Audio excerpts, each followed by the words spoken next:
सोमवार माफ कीजिए शुक्रवार के बाजार तो काफी ज्यादा धराशायी हुए। क्या ये ग्लोबल क्यूज, क्या ये जो डेवलपमेंट्स हो रही हैं टेंशन की, जियोपॉलिटिकल टेंशन की, वो बाजार को सोमवार को भी परेशान करेंगी? ये परेशान तो कर सकते हैं सोमवार को, ऐसा नहीं है नहीं करेंगे, क्योंकि ये मार्केट आज डेज लो पे बंद हुआ है, so that is very important. ये डे लो पे बंद होना थोड़ा सा नेगेटिव माना जाता है। फिर कहीं ना कहीं जो यू टर्न लेने की कोशिश की थी, मतलब मार्केट 25,000 पहुंचने के बाद जो आज ये यू टर्न लिया है, तो इतना लाइटली तो नहीं होगा, कम से कम भी ये और यहाँ से गिरा सकती है थोड़ी गिरावट। हालांकि 24,700 अपने 10 डेमा के नीचे बंद हुआ, हो सकता है 24,300-400 के लगभग जाके सपोर्ट ले। ग्लोबल क्यूज वाकई में खराब थे।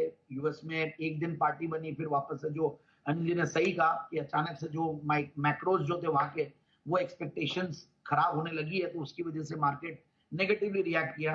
तो देखते हैं, फिंगर्स क्रॉस। मुझे ऐसा लगता है कि जो मिड कैप और स्मॉल कैप और माइक्रो कैप्स, वो संभाव आज आउट परफॉर्म कर रहे थे। हालांकि लाल में थे, बट येट आउट परफॉर्म कर रहे थे अपने बड़े उनको। और माइक्रो कैप एक टाइम पे तो ग्रीन में भी आ गया था, मिड और स्मॉल कैप भले ही नहीं आया। माइक्रो कैप जो 250 जो है Nifty micro cap 250। But anyways I think stock specific action रहेगा, और कुछ स्टॉक्स आज भी अच्छा परफॉर्म किए, आगे भी करेंगे। सो बिल्कुल हमें लिवरेजिंग के ऊपर ध्यान देना है कि लिवरेज पोजीशन नहीं ले, ज्यादा रिस्क नहीं ले मार्केट्स में, और क्वालिटी स्टॉक्स और कन्विक्शन वाली आइडियाज में बने रहे। और जहां क्वार्टरली रिजल्ट्स अच्छे आ रहे हैं वहां पे बिल्कुल बने रहे। कहीं कोई दिक्कत मुझे इंडियन इकोनॉमी में नहीं लगती है। सारी प्रॉब्लम्स इंपोर्टेड है, इंडिया की डोमेस्टिक प्रॉब्लम कुछ भी नहीं है। ओके सर, तो संदीप जी अब हफ्ता 10 दिन का नजरिया कौन से स्टॉक में रखने की सलाह रहेगी आपकी, पोजिशनल पिक? बिल्कुल, फिनोलेक्स केबल्स 1536 पे बंद हुआ है। अगेन ये सेक्टर मुझे बहुत बढ़िया लगता है, और power related, power insulator related stocks बढ़िया कर रहे थे आज, और आने वाले दिनों में भी बढ़िया करेंगे। तो 1536 पे बंद हुआ, 1650, 1690 का टारगेट और 1490 का स्टॉप लॉस। जी, तो ये रहा फिनोलेक्स केबल्स में पोजिशनल व्यू रखने की सलाह आ रही है संदीप जी की तरफ से। 1490 का स्टॉप लॉस और 1650 1690 के टारगेट के लिए यहां पर पोजिशनल खरीदारी करने की उनकी सलाह। लॉन्ग टर्म के नजरिए का स्टॉक अब आपकी तरफ से संदीप जी। बिल्कुल एक बेहतरीन कंपनी लाया हूं, और वो है होंडा पावर प्रोडक्ट्स। मतलब बहुत अच्छी लगती है मुझे होंडा इंडिया पावर। संभाव बहुत बार कवर किया हुआ इस स्टॉक को, और हर बार टारगेट्स भी अचीव हुए हैं। और ये देखिए, एक जापानीज सब्सिडियरी है, जापान की एमएनसी की सब्सिडियरी होंडा मोटर कंपनी की, और 1985 से कंपनी कार्यरत है, और लीडर है, अनडिस्प्यूटेड लीडर है अपने कई प्रोडक्ट्स में। और जहां पे पोर्टेबल जनरेटर्स में water pump, tillers, general purpose engine, ये सब बनाती है, और कुछ लॉन मूवर्स, ब्रश कटर्स और लॉन्ग टेल आउटबोर्ड मोटर्स भी बनाती है। तो एक अच्छी कंपनी, अच्छा प्रोडक्ट प्रोफाइल, और होंडा सीएल के नाम से पुराने दिनों में जाना जाता था, और अच्छा प्रेजेंस है इनका। डिस्ट्रीब्यूटर नेटवर्क भी बढ़िया है, मतलब मार्केटिंग इंफ्रास्ट्रक्चर भी बढ़िया बनाया है इन्होंने। और मुझे संभाव बढ़िया लगती है company because of the fundamentals also. और फंडामेंटल्स में देखिए अच्छे खासे रिटर्न नंबर्स है, फिर ग्रोथ भी ठीक ठाक दी है। पिछले 3 साल में प्रॉफिट की अगर 22-23% है, और नेग्लिजिबल डेट्स, मतलब जीरो डेट, इनफैक्ट 0.747 करोड़ है। और मार्च क्वार्टर का रिजल्ट बहुत बढ़िया था, जून क्वार्टर का रिजल्ट आना बाकी है। तो 6 करोड़ के पैट के सामने 16 करोड़ का पैट था, और ओवरऑल एक अच्छे उस पर बैठी हुई है, 92 करोड़ के टीटीएम बेसिस पे पैट पे बैठी हुई है। और प्रोमोटर्स की तो अच्छी शेयर होल्डिंग है ही है। होंडा मोटर कंपनी जो कि 67% के लगभग होल्ड करती है, डीआईआईज और एफआईआईज मिलके भी 20% के लगभग होल्ड करते हैं। तो उन्होंने भी अपनी शेयर होल्डिंग को बढ़ाया है 18-19% के लगभग। सो आई फील इस स्टॉक को बिल्कुल इन लेवल्स पे लिया जा सकता है। एक ऑलरेडी आउट परफॉर्मर है, टेक्निकली भी स्ट्रेंथ दिखा रहा है, बट अगेन लॉन्ग टर्म के लिए है, कोई भी शॉर्ट टर्म नजर नहीं रखें, क्योंकि मार्केट में जब भी करेक्शन आता है तो हो सकता है स्टॉक नीचे आए, तो नीचे आने पे घबराए नहीं। 8-10% कहीं गिर भी जाए तो कन्विक्शन के हिसाब से इसको रखना है, और 4,590 4,650 के टारगेट के लिए स्टॉक को आने वाले 6 से 9 महीने की अवधि के लिए लेना चाहिए। 6 से 9 महीने के लिए होंडा इंडिया पावर में कन्विक्शन आ रहा है संदीप जी की तरफ से। इसमें 4,590 और हाई लेवल पे 4,650 के टारगेट के लिए आपके लिए खरीदारी के मौके बनेंगे। आइए अब सवाल जवाब का सिलसिला शुरू करें। सबसे पहले दिल्ली से संदीप जी ही हमारे साथ हैं। नमस्कार संदीप जी, बताइए क्या सवाल है आपका? नमस्कार मैम। मैं संदीप जी का काफी बड़ा फैन हूँ। मैं संदीप जी के सारी फॉलो करता हूँ। मैम एक्चुअली मुझे 2 शेयर के बारे में पता करना था। मेरे पास हेलो हाँ, बताइए, सुन रहे हैं। 2 शेयर के बारे में पता करना था। एक तो मेरे पास गुजरात अंबुजा एक्सपोर्ट लिमिटेड, ये 200 शेयर है। 183 के भाव से, जब वो स्ट्रीट हुआ था उस समय। और दूसरा एक टाटा मोटर्स है मेरे पास, मेरा अबाउट 750 के भाव से 350 शेयर है। तो इन 2 शेयर के बारे में मुझे पता करना था। गुजरात अंबुजा में कब तक 6 महीने के लिए होल्ड कर सकता हूँ। टाटा मोटर मेरा अबाउट 2 साल का और वो है। ओके, संदीप जी को राय दीजिए।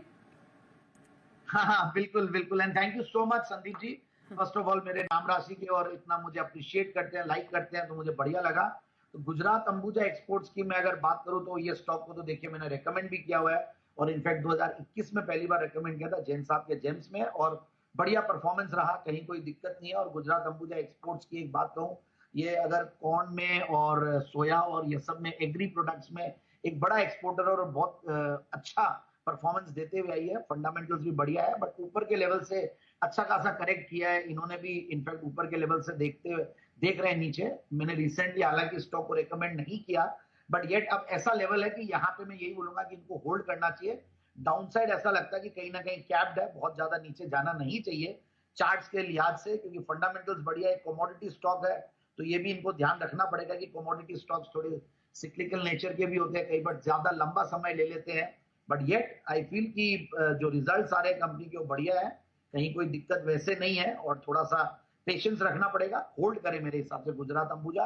टाटा मोटर्स एक आउट परफॉर्मर है, कहीं कोई दिक्कत ही नहीं है। भारत की टेस्ला बोल लीजिए, और एक तरीके से जो इनका कमर्शियल व्हीकल्स और पैसेंजर व्हीकल्स के जो डीमर्जर की बात चल रही है, और थोड़ा डिलेड होने की वजह से थोड़ा करेक्शन जरूर आया। बट एक चीज इतनी चलती है तो थोड़ा करेक्शन भी आता है, लाजमी है। बट येट मुझे टाटा मोटर्स बहुत ज्यादा मैंने स्टॉक को रेकमेंड नहीं किया है, बट अब जिस तरीके से फंडामेंटल्स चेंज हुए हैं, बैलेंस शीट के मैट्रिक्स चेंज हुए हैं, तो मुझे लगता है कि स्टॉक को बिल्कुल इनको होल्ड करना चाहिए, और ऑलरेडी अच्छे खासे प्रॉफिट्स में, कहीं कोई दिक्कत नहीं। होल्ड दोनों स्टॉक्स पर, आपके लिए संदीप जी की राय। बेंगलुरु से सैम सुंदर हमारे साथ हैं। नमस्कार सर, क्या सवाल है आपका? हेलो, नमस्ते मैम। हेलो, यस, ये पूछिए सर। हेलो, बीपीसीएल के मेरे पास 80 शेयर हैं 311 रुपए के, और बैंक ऑफ बड़ौदा के 100 शेयर 281 रुपए के। एक शेयर और बताएंगे, यस बैंक के हैं 750 शेयर 29 रुपए 20 पैसे के। लॉन्ग टर्म के लिए रखा है मैंने, क्या करना चाहिए इसमें? क्या राय रहेगी इन स्टॉक्स पर संदीप जी आपकी? पहला स्टॉक था इनका यस बैंक, दूसरा बीओबी, और तीसरा मैं भूल रहा हूँ एक बार, बीपीसीएल, राइट। तो देखिए तीनों ही स्टॉक्स बढ़िया लगते हैं, इसमें कोई दिक्कत नहीं है। तीनों ही एक तरीके से देखिए पीएसयू नेचर के स्टॉक है। यस बैंक भी अच्छा खासा, उसमें जो सरकारी बैंक है उनकी होल्डिंग और बड़ी बैंक्स की होल्डिंग है। बीओबी अंडर परफॉर्म जरूर कर रहा है, रिजल्ट्स भी कोई ज्यादा अच्छे नहीं थे। और बीपीसीएल समाव क्रूड ऑयल नीचे आता तो बढ़िया रहता है, अभी थोड़ा सा जियोपॉलिटिकल टेंशन बढ़ता तो क्रूड ऑयल बढ़ता भी है, बट ओवरऑल मुझे ये स्टॉक बहुत सस्ता लगता है, एचपीसीएल बीपीसीएल दोनों ही। तो इसमें तो होल्ड करें। बीओबी भी पीएसयू बैंक्स में ऑलवेज एक अच्छा आउट परफॉर्मर रहा है ये, तो कहीं कोई दिक्कत नहीं है। एसबीआई, बीओबी बढ़िया लगते हैं, और यस बैंक ऊपर के लेवल से इनके करेक्ट जरूर हुआ है, बट ये भी ठीक है। मतलब यही है कि अब इनको पोर्टफोलियो में ये देखना होगा कि बैंकिंग स्टॉक्स कितने। इन्होंने 3 स्टॉक्स मुझे, तीनों में से 2 बैंक है, तो थोड़ा सा इनको पोर्टफोलियो रिस्ट्रक्चरिंग की तरफ भी ध्यान देना चाहिए। बैंक एक हो, बाकी सारे सेक्टर्स को भी कवर करे, ये ज्यादा इंपॉर्टेंट है।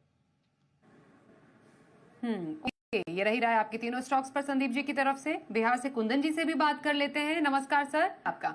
नमस्कार जैन साहब।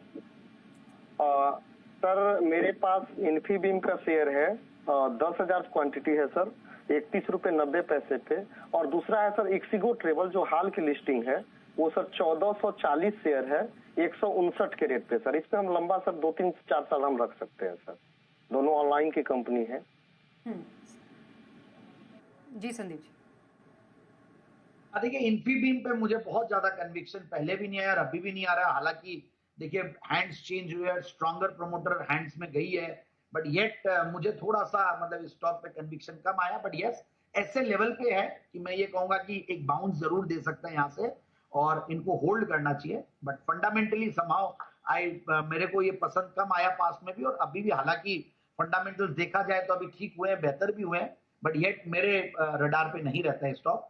दूसरा, इन्होंने इक्सिगो की बात की, एक नया आईपीओ है, कहीं कोई मतलब, हालांकि ये सेक्टर बहुत बढ़िया है, इक्सिगो में कोई मतलब ट्रैवल वाली और दूसरी कंपनियां कर रही है अच्छा काम इस सेक्टर में, तो राय यही रहेगी कि इनको होल्ड करना पड़ेगा। ये वैसे भी लंबे अवधि के निवेशक हैं, तो हालांकि क्वार्टरली रिजल्ट्स जून वाले ठीक ही थे, तो मेरे हिसाब से इनको होल्ड करना चाहिए।